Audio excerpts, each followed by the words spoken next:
Hello, one and all, and welcome to Karen's class, where we live, laugh, and learn that learning is fundamental.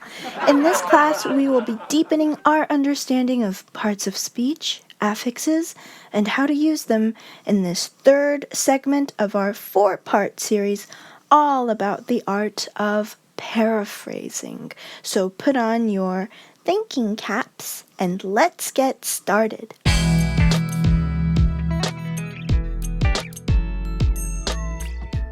In our 2 previous classes, we learned the 3-step method of paraphrasing.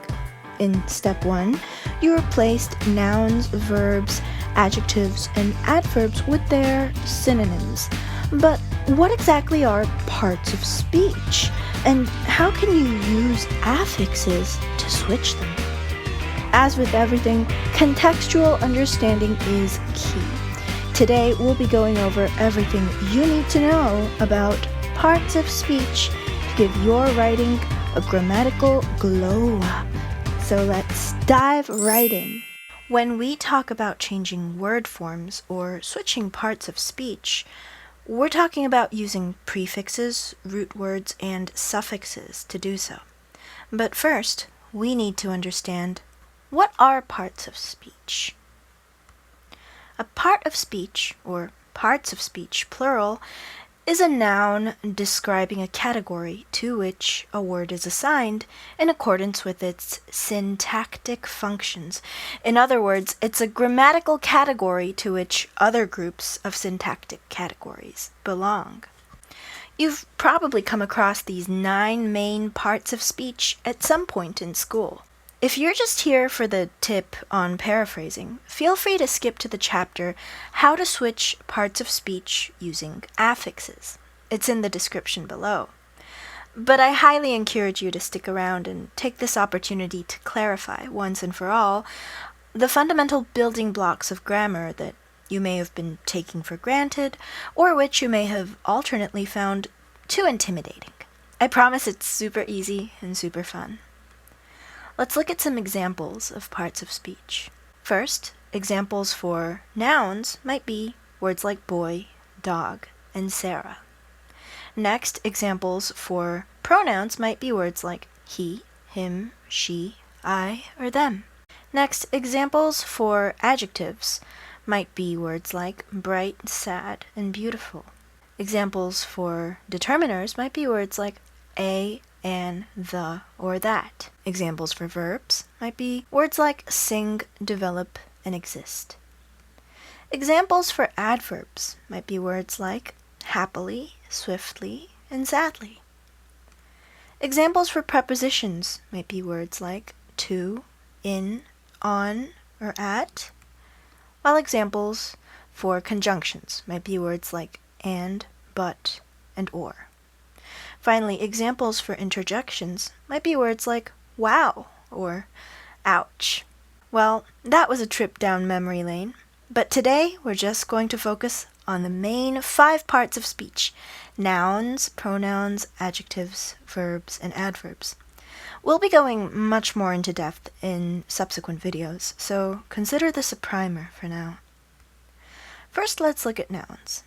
Nouns are people, places, and things, and they can be divided into proper nouns or names and common nouns or categories. So, for example, proper nouns would be names like James, Sarah, Seattle, London Street, Denmark, Garfield, or Clifford. Common nouns would be words like boy, girl, city, street, country, cat, or dog.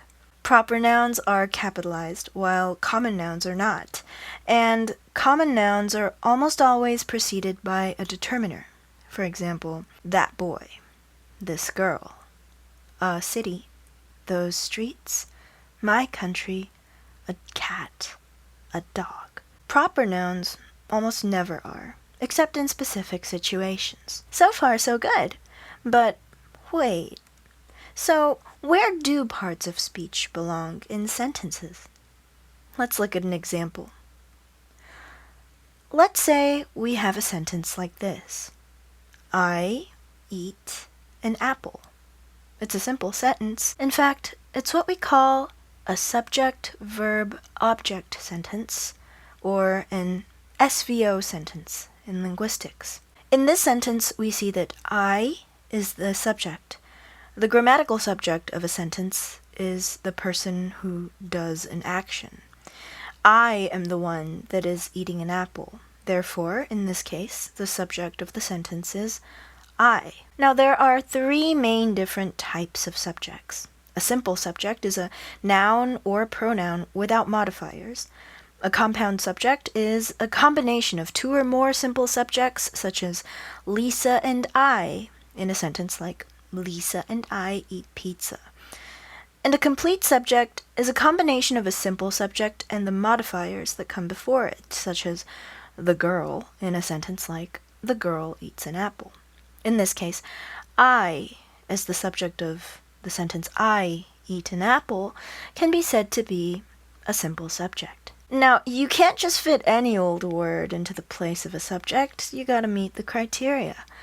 And only the following can be grammatical subjects of sentences: a noun phrase, a noun clause, a pronoun, a gerund or a gerund phrase, an infinitive or an infinitive phrase. Well, now we really know what nouns are, but let's brush up on what pronouns are. There are so many different types of pronouns, but let's zoom in on personal pronouns and see what they do in sentences. Pronouns are a word or a group of words that can replace a noun or a noun phrase. Personal pronouns, which refer to or take the syntactic place of a person, place, thing, or idea, can be divided into two different types: subject pronouns and object pronouns. Subject pronouns such as I, you, he, she, we, and they are the ones doing the verb,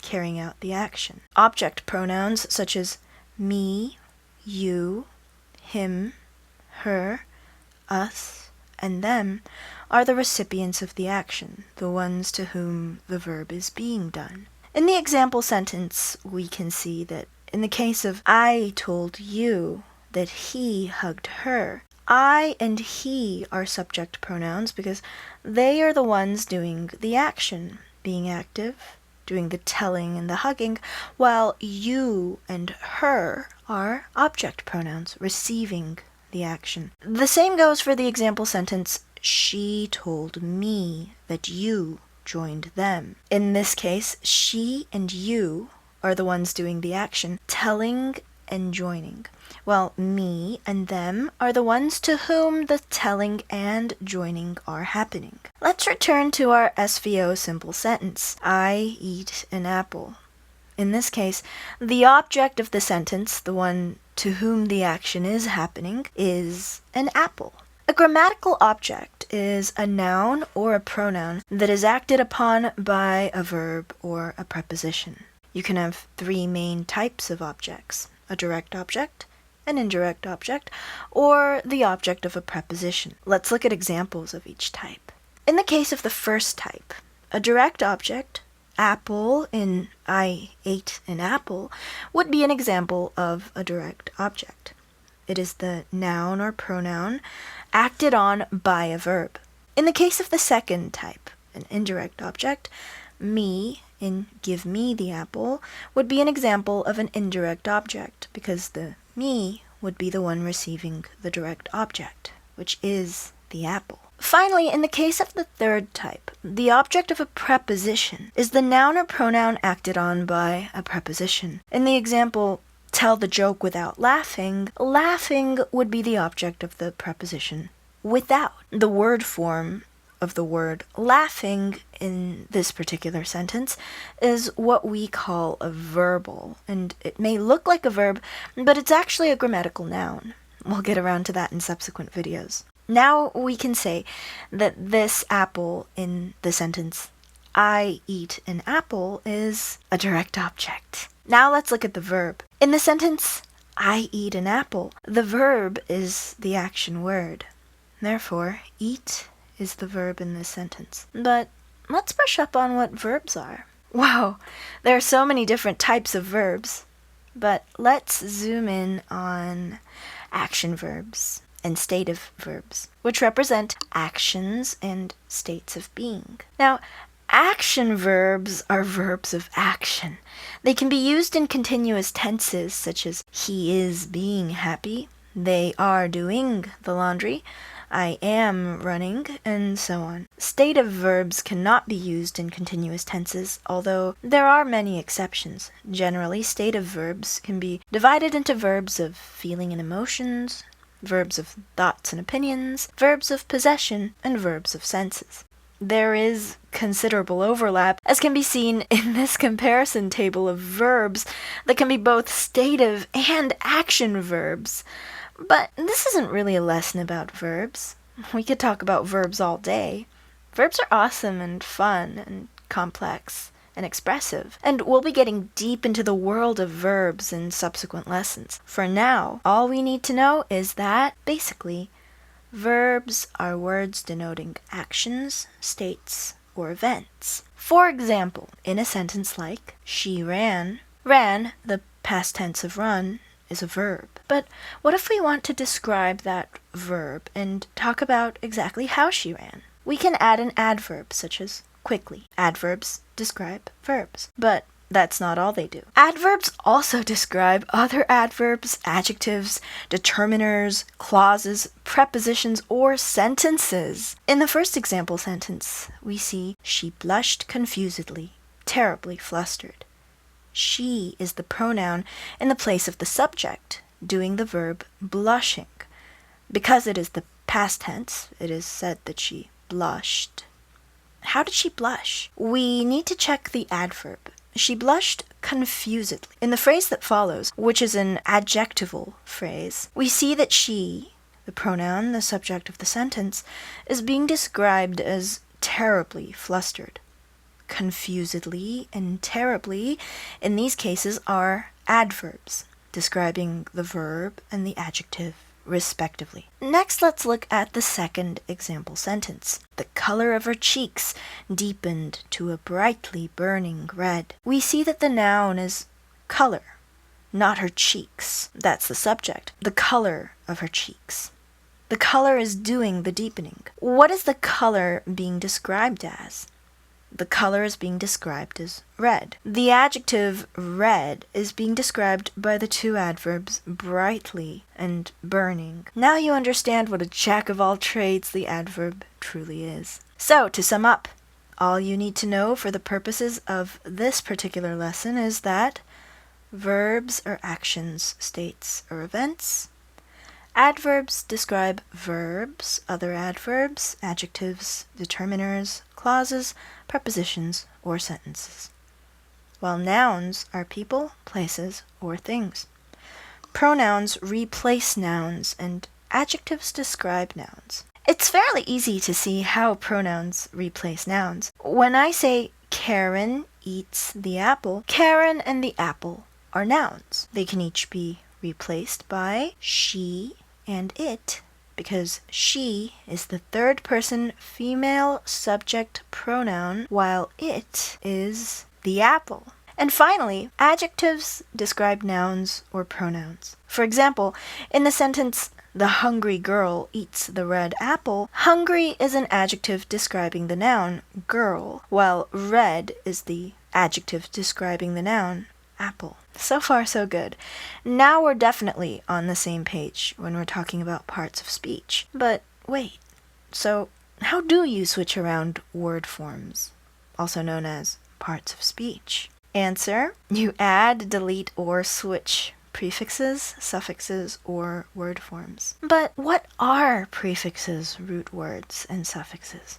Say you have a word like uncomfortable. This word has two affixes. Un is the prefix, meaning not, which comes before the word comfort. And able is the suffix, meaning possible, which comes after it. The prefix and the suffix are called affixes, which means they can be added to or taken away from words to change their word forms or meanings. Now, the word comfort in the middle is what we call a root word. And based upon that root word, we can switch around prefixes and suffixes to create all kinds of meanings.